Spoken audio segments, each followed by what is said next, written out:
Tahun 2045 itu diprogramkan Indonesia menjadi Indonesia emas. Apa Indonesia emas tuh? Indonesia emas tuh kira-kira sama dengan baldatun thayyibatun wa rabbun ghafur. Negara yang aman, makmur, thayyibah, negara yang baik dan mendapat ampunan, maghfirah dari Allah. Apa ukurannya?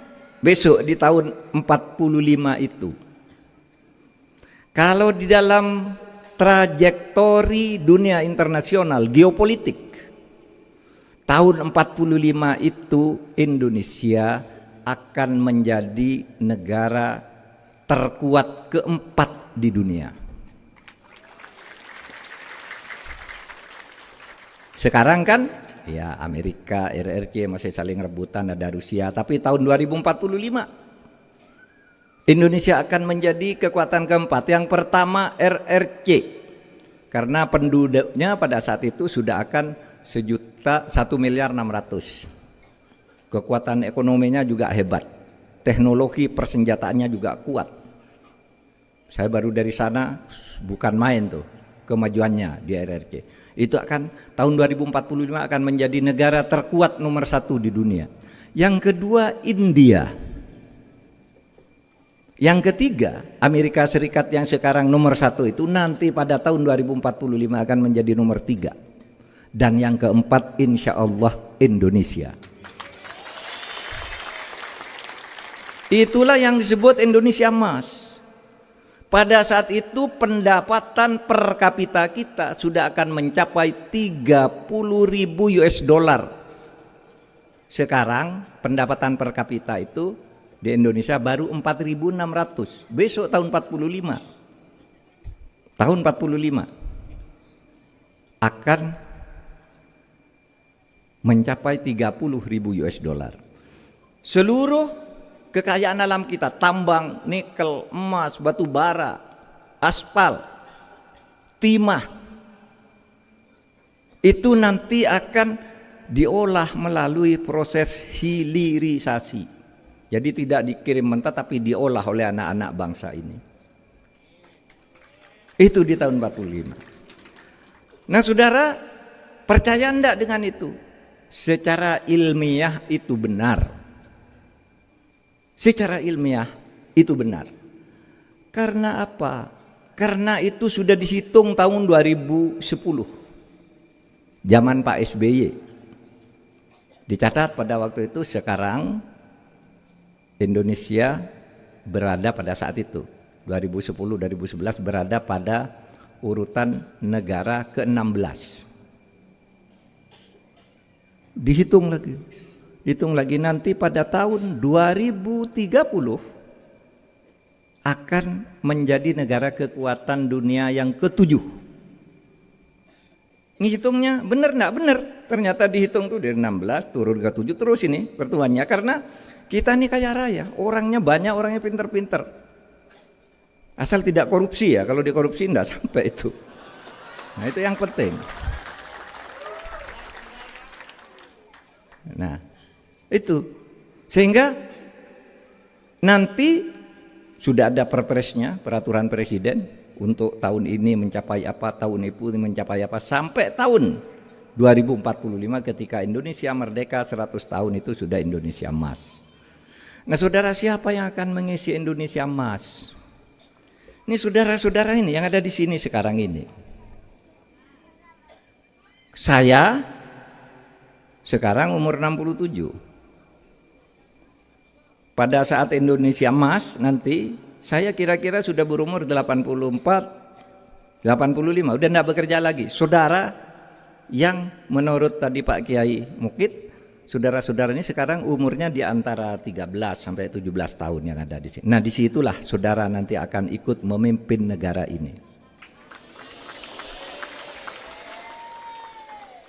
Jangan rendah hati, jangan rendah diri, tapi boleh rendah hati.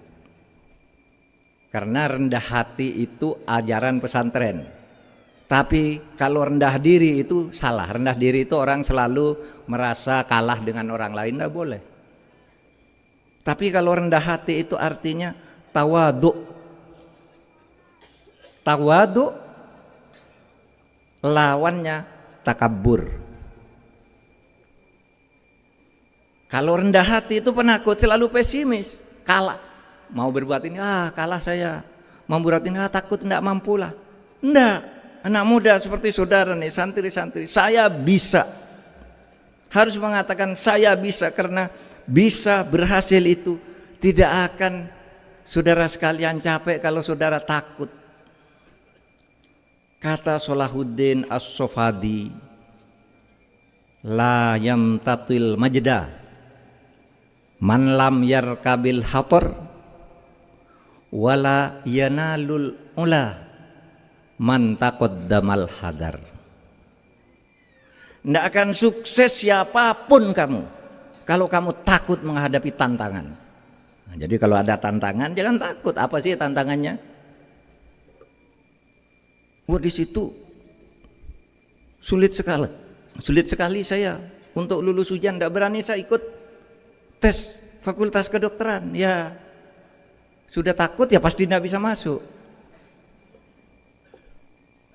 Jadi tantangan itu bukan untuk dihindari tapi untuk dihadapi. La yamtatil majda man lam yarkabil hator wala yanalul ula man taqaddamal hadar. Tidak akan pernah menduduki derajat yang tinggi siapa yang selalu mendahulukan rasa takutnya.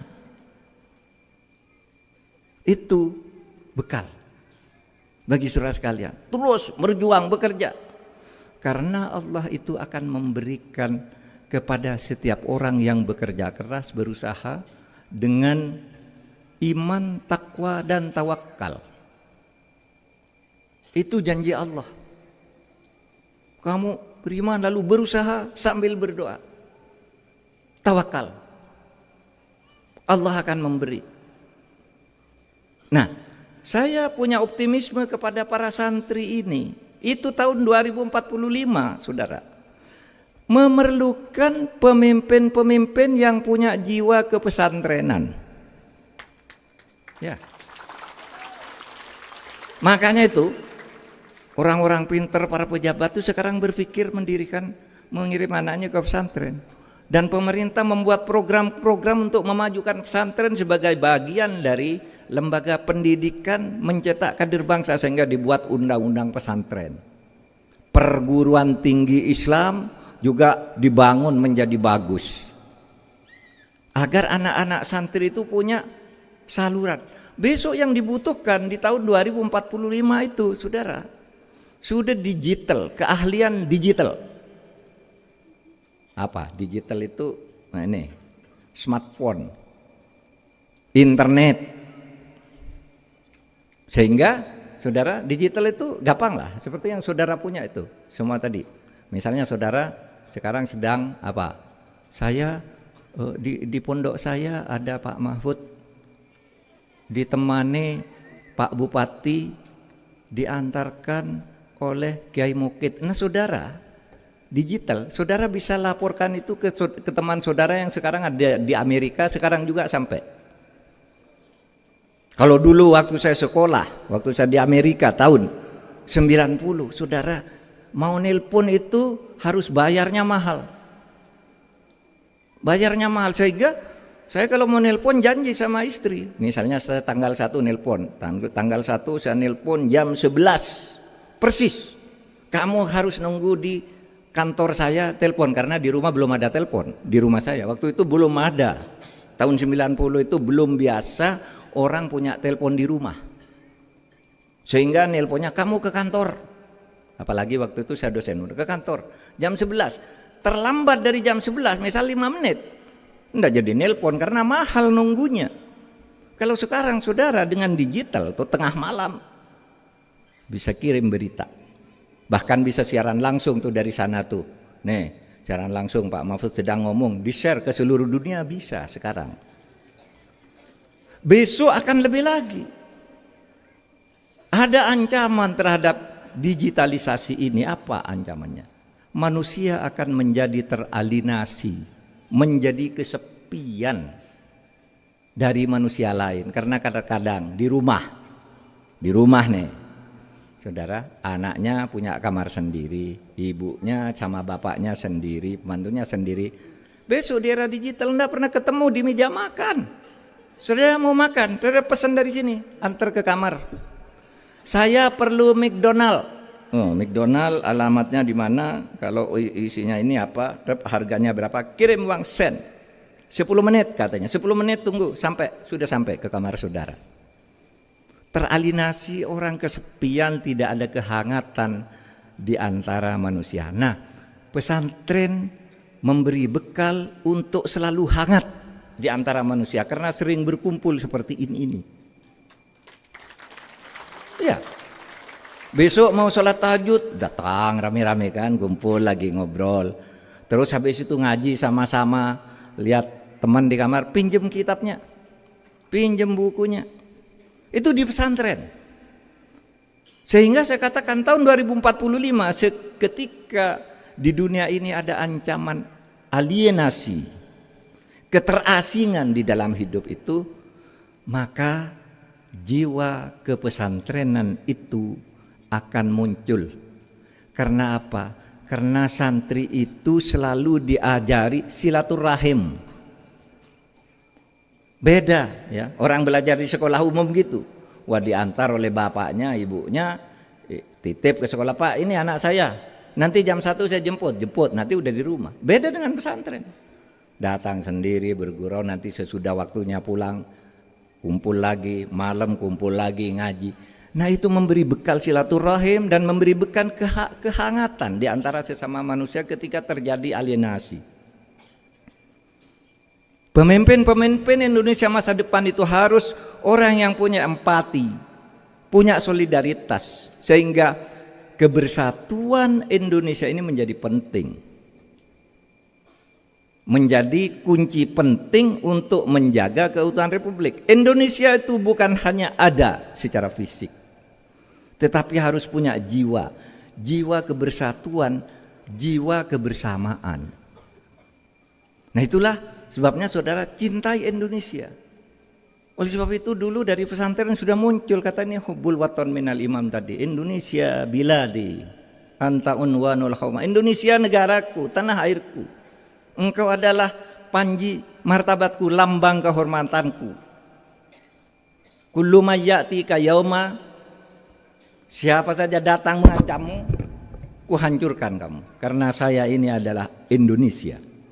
Nah, itu semboyan tentang cinta kepada Indonesia, dan bendera merah putih itu harus terus dikibarkan dari pesantren, karena Indonesia itu dulu lahir atas kerjasama pesantren umat Islam dengan kelompok-kelompok lain, dengan suku-suku lain yang juga berbicara Indonesia. Kalau di Indonesia ada lagu Ya Lalwaton,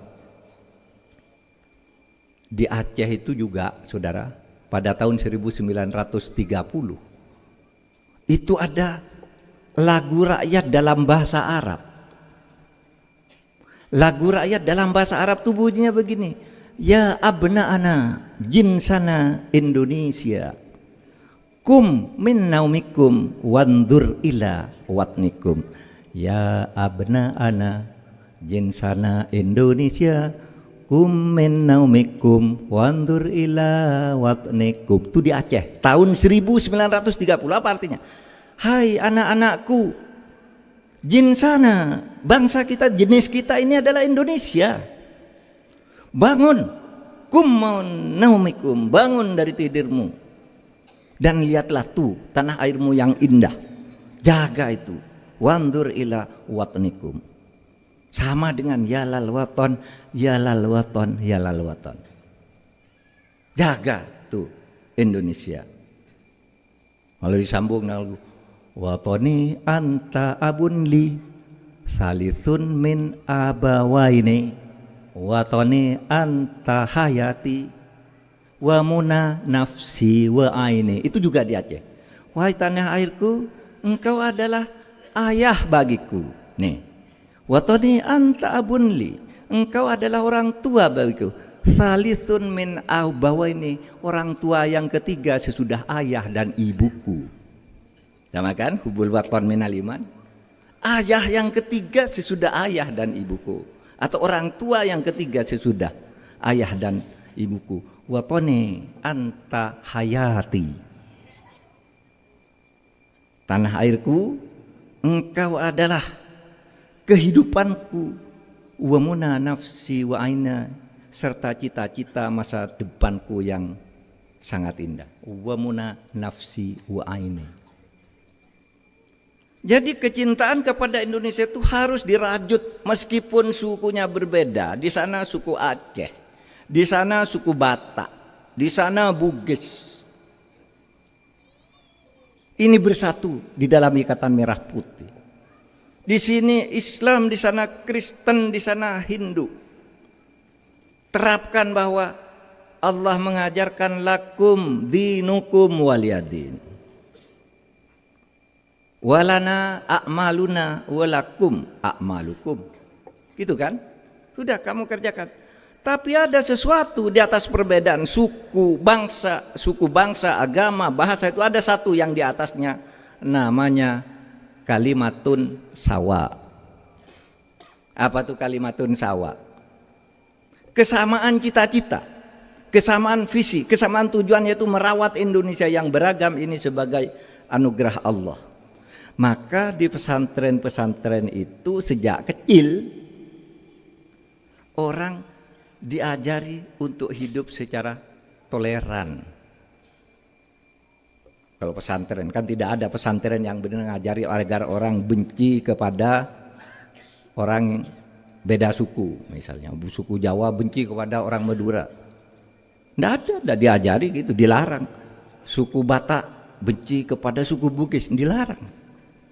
Orang Islam benci kepada orang Hindu, tidak boleh. Karena di dalam agama kita itu dikatakan bahwa perbedaan suku, agama, ras itu ciptaan Allah. Walau sya'allah la ja'alakum ummatan wahidah walakin liyabluwakum fima atakum. Kalau Allah mau, kamu semua ini manusia jadi satu aja, Islam semua bisa. Kalau Allah mau. Kalau tidak bisa mengislamkan seluruh manusia di dunia, namanya bukan Tuhan. Kalau Tuhan pasti bisa. Tuhan bisa. Walakin liyabluwakum, tetapi meskipun saya bisa menyamakan kamu menjadi satu agama, satu suku, satu jenis kulit, sengaja saya menciptakan kamu berbeda-beda. Untuk apa? Liyabluwakum fima atakum, untuk menguji tentang apakah kamu mampu mengemban amanahku untuk selalu berbuat baik di antara sesama manusia terhadap alam. Oleh sebab itu kerjakan saja fastabiqul khairat. Tugasmu berlomba-lomba untuk saling berbuat baik. Itu Al-Quran. Surat Al-Maidah ayat 48. Banyak di Al-Quran. Oleh sebab itu saudara, pikirkan saudara bersatu dalam bendera merah putih itu tanpa menghilangkan rasa iman dan takwa saudara kepada Allah Subhanahu wa Ta'ala. Yang tidak Islam silakan, jangan hilangkan iman dan takwanya kepada Tuhannya, tapi di dalam hal urusan membangun Indonesia kita ketemu dalam kalimatun sawa, bersatu. Itu yang diajarkan oleh ulama-ulama kita ketika dulu ikut mendirikan Indonesia pada tahun 1945. Oleh sebab itu saudara sekalian, saya berharap dari sini yang hadir besok muncul menjadi tokoh-tokoh besar ya, yang memperjuangkan kebersatuan, toleransi, dan kosmopolitanisme di dalam hidup bernegara. Saya tadi di Banyuwangi mengutip sebuah pernyataan kemerdekaan Nabi Muhammad ketika mendirikan negara Madinah yang disebut Piagam Madinah itu sama loh dengan proklamasi kemerdekaan. Coba proklamasi bunyinya gimana? Gini bunyinya. Proklamasi kami bangsa Indonesia dengan ini menyatakan kemerdekaan Indonesia, hal-hal yang mengenai pemindahan kekuasaan dan lainnya diselenggarakan dengan cara seksama dan sesingkat-singkatnya. Coba ini dengarkan nih. Piagam Madinah ketika Nabi Muhammad mendirikan negara Madinah menggantikan negara Yasrib. Yasrib itu negara kacau balau. Pertengkaran terjadi, permusuhan antar suku, permusuhan antar pemeluk agama. Nabi Muhammad hijrah ke situ, lalu Yasrib itu diubah namanya menjadi negara Madinah, yang sekarang menjadi Al-Madinah Al-Munawwarah. Ketika itu Nabi mengatakan di dalam sebuah proklamasinya, hadza kitab min Muhammadin sallallahu alaihi wasallam. Inilah proklamasi. Kitab itu artinya keputusan, tulisan, buku, proklamasi juga. Inilah proklamasi dari Nabi Muhammad sallallahu alaihi wasallam. Proklamasi. Bainal mu'minin wal muslimin wa Quraisyin wa Yathrib wa man tabi'ahum. Nih, antara orang-orang mukmin, muslim dan berbagai agama lain, orang Quraisy yang datang, orang Yasrib yang penduduk asli yang bermacam-macam, wa man tabi'ahum dan semua puak-puaknya yang beragam itu. Falahiqa bihim wajahada ma'hum. Dengan ini menyatakan bersatu, merdeka dan berjihad mempertahankan ini negeri Madinah. Ini. Itu Piagam Madinah. Sama dengan proklamasi isinya. Apa? Melindungi bangsa yang berbeda agama. Ada yang mukmin tapi belum muslim. Ada yang muslim mungkin imannya lemah. Ada orang Quraisy yang datang hijrah, ada orang Yasrib yang sukunya bermacam-macam, agamanya berbeda-beda. Falahiqa bihim, bersatu. Menyatakan dengan ini kemerdekaan Madinah. Wajahada mahum, dan kita berjuang untuk membangun geopolitik ini sebagai kekuasaan. Apa itu artinya? Hal-hal yang mengenai pemindahan kekuasaan dilakukan dengan jihad, dengan cara saksama. Jihad itu artinya dengan sungguh-sungguh. Itulah proklamasi. Itulah negara yang ditiru, disumbangkan oleh para ulama kita kepada berdirinya negara Republik Indonesia ini. Jadi bukan main-main. Lalu kadangkala orang sudah sekolah jauh-jauh lalu menyalah-nyalahkan, Indonesia kok begini? Loh, ini produk ijtihadnya ulama yang sekolah dari Amerika, Eropa pulang. Ada yang ingin liberal, ada yang ingin fundamentalis. Kalau yang dari Timur Tengah sebagian, tidak semuanya. Seakan-akan Indonesia ini salah. Enggak, ini produk ulama ini. Produk kesepakatan bangsa ini, modus vivendi ini. Modus vivendi itu kesepakatan luhur.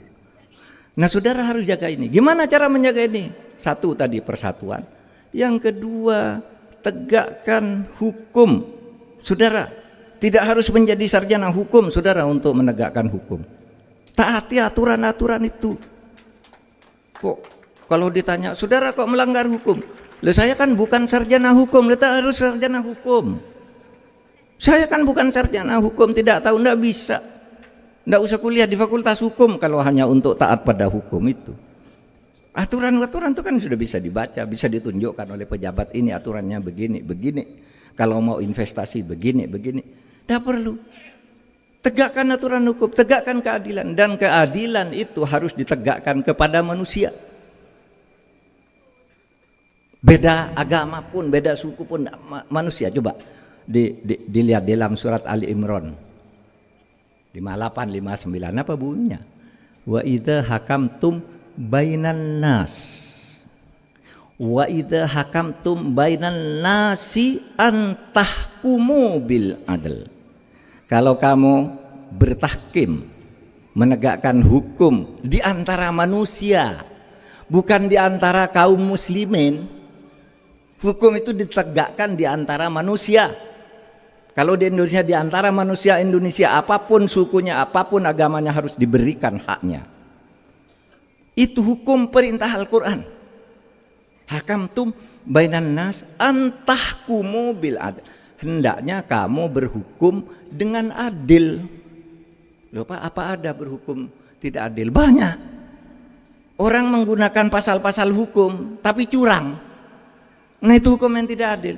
Pasal-pasal dibolak-balik, dijual belikan. Kamu kalau mau bebas, saya pakai pasal ini. Tapi kalau kamu ndak nyuap saya, ndak ngasih uang saya pakai pasal ini, dihukum kamu. Itu berhukum juga. Ada pasalnya, ada undang-undangnya. Pakai pasal ini kamu dihukum, kalau pakai pasal ini bebas. Kalau mau pakai pasal ini bayarnya 5 miliar, kalau ini kamu ndak bayar hukumannya ini. Itu yang disebut antahkumu bil adl. Oh kamu agamanya lain dengan saya, nggak boleh. Agama lain kok tidak ditegakkan hukum. Dan jangan main-main juga. Hukum itu jangan dijadikan hukum jahiliyah. Apa hukum jahiliyah? Kan ada firman Allah di dalam Al-Quran begini, afa hukmal jahiliyah ya begun. Apakah hukumnya orang jahiliyah yang mereka inginkan? Ceritanya begini, ada pimpinan orang Yahudi, 2 suku dari orang Yahudi, 3 orang, tapi yang satu, yang 2 itu satu kelompok suku, datang ke Nabi Muhammad, katanya, tolong saya ditahkim, saya diberi penetapan hukum. Apa? Saya berselisih dengan kaumku. Kalau kamu yang memutuskan, orang percaya, orang Islam tidak Islam percaya kalau kamu yang memutuskan, karena kamu al-amin, orang yang jujur. Apa? Gini katanya, kamu tuh berdakwah agar orang masuk Islam. Sekarang mudah Muhammad, kamu ndak usah berdakwah kemana-mana, nanti ratusan orang Yahudi sekaligus masuk Islam, saya yang bawa. Gimana caranya? Caranya putuskan nih konflik saya, perkara saya dengan kaum saya, putuskan bahwa saya benar, maka nanti semua orang Yahudi di Madinah ini masuk Islam. Maka datanglah firman Allah tadi, afa hukmal jahiliyah ya begun. Apakah hukumnya orang jahiliyah yang mau kau pakai? Jangan, kata Allah. Oleh sebab itu saudara, kalau ada orang mau nyuap, pokoknya kamu putuskan begini, kamu dapat ini, tolak, lawan. Nah sekarang kalau banyak kasus di berbagai daerah yang ribut itu apa? Karena terkadang ada oknum aparat hukum itu yang membela penjahat yang dibela, bukan membela rakyat. Yang diperlukan oleh Indonesia ini, hukum harus tegak ke atas, dalam arti memberi perlindungan bagi setiap orang yang ingin maju berinvestasi, tapi juga harus memberi perlindungan ke bawah. Di atas tegak, di bawah terlindungi. Nah itu yang diinginkan kalau Indonesia ingin menuju Indonesia emas yang benar. Kalau negara compang-camping dengan korupsi yang tidak pernah teratasi, saya khawatir jangan-jangan tidak sampai tahun 45 negara ini. Tugas kita, tugas para santri ini amanah para ulama, ini amanah para kiai untuk itu. Oleh sebab itu saudara, saya orang pesantren bisa juga sukses di dalam pekerjaan, di dalam studi. Anda semua orang pesantren pasti jauh lebih bisa dari saya kalau mau. Karena apa? Fasilitas ke depan makin banyak. Waktu zaman saya dulu apa? Mau belajar pakai lampu teplok, Saudara, waktu saya sekolah SMA di Jogja itu nyewa kamar gedek, di sini belum ada plester tanah gitu. Kalau hujan bocor, apa? Isi kamar kecil gitu 4 orang. Yang satu sudah meninggal sekarang, temannya Prof. Babun ini namanya Profesor Ahmad Minhaji. Itu satu kamar dengan saya. Yang satu sekarang ada di Surabaya, pensiunan pegawai BNI. Yang satu lagi sudah meninggal, kakak saya namanya Khairuddin. Itu satu kamar tidur. Belajarnya enggak bisa. Gimana? Apa kalau saya belajar? Saya belajarnya di kuburan Cina. Tahun 74 saya belajar di kuburan Cina. Kuburan Cina itu namanya Bong. Maka ada lagu Kus Plus itu Bong kuburan Cina. Ya itu Bong itu kuburan Cina. Nah, kuburan Cina itu jauh lebih mewah dari rumah kos saya. Ada lampunya, listrik, dibersihkan tiap hari. Saya tinggal bawa bantal kecil, tidur di situ, melek lagi ada listrik. Belajar, melek lagi ada listrik, belajar, tidur di situ di kuburan. Bukan karena tahayul, bukan karena bertapa atau semedi, bukan karena rumah saya tidak bisa untuk tempat belajar.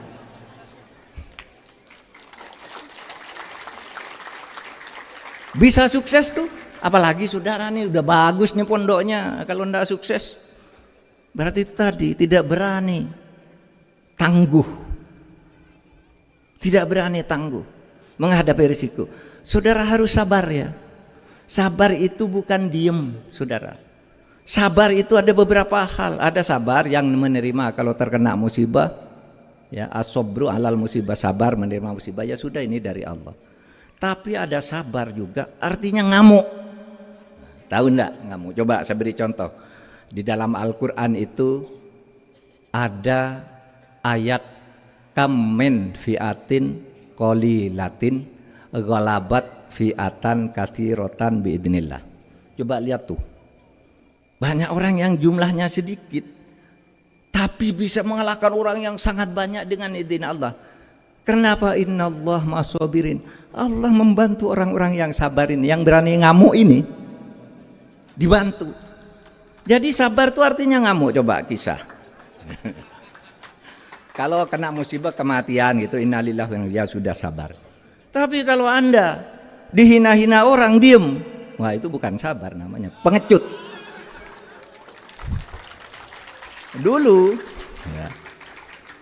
Dulu Tariq bin Ziyad ketika masuk Eropa, masuk ke Spanyol, berapa tentara yang dibawa?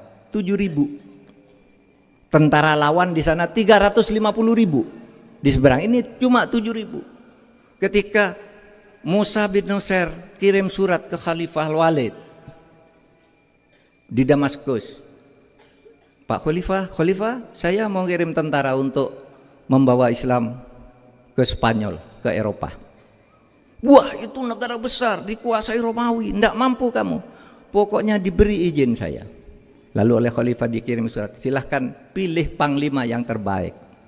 Dipilihlah Tariq bin Ziyad. Tariq bin Ziyad bawa 7.000 pasukan dengan sekian puluh kapal, membawa beras, makanan semua dibawa, bekal ke sana, membawa senjata-senjata. Sesudah sampai di seberang, Tariq bin Ziyad lalu minta serdadunya, kumpul semua tentaraku, kumpul semua.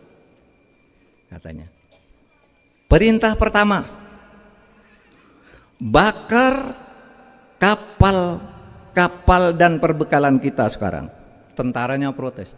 Kenapa Panglima Tariq kok harus dibakar? Pokoknya ini perintah Panglima, bakar. Kalau perlu piting.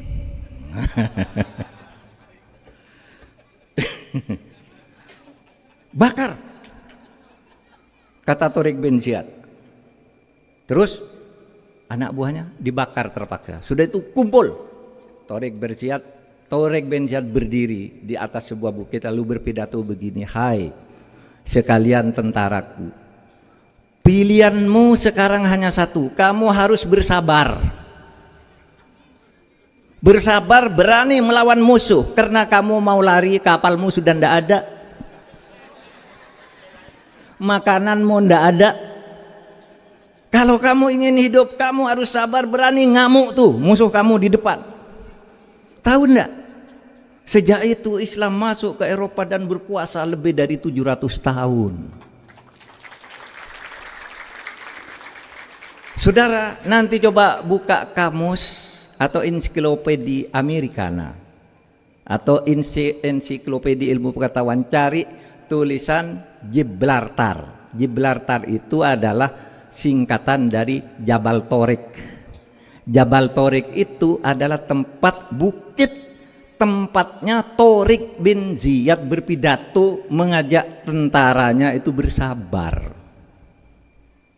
Nah, sebut nanti lihat aja nama Gibraltar. Banyak nama-nama Islam, Jama' al-Khawarizmi, algoritma Al-Khawarizmi, Afirus, Ibn Rusdi. Lalu ada Gibraltar tuh, Jabal Torik.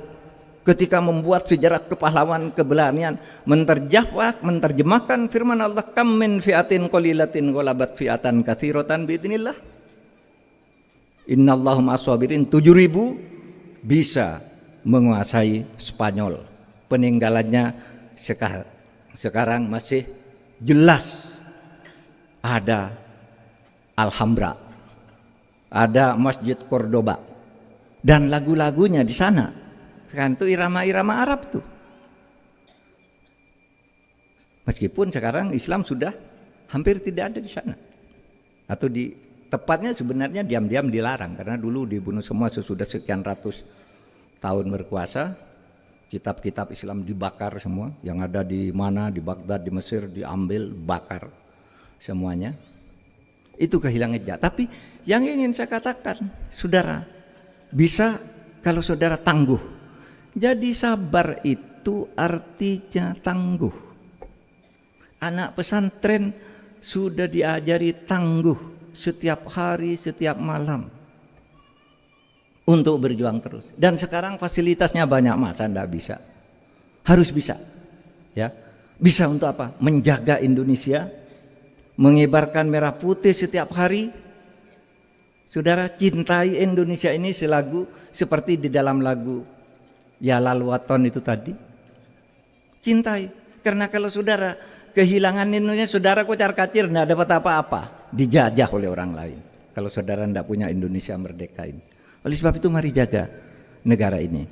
Saudara sekalian, saya ingin mengakhiri dengan sholawat lagi. Mari baca Astaghfirullah Rabbal Baraya.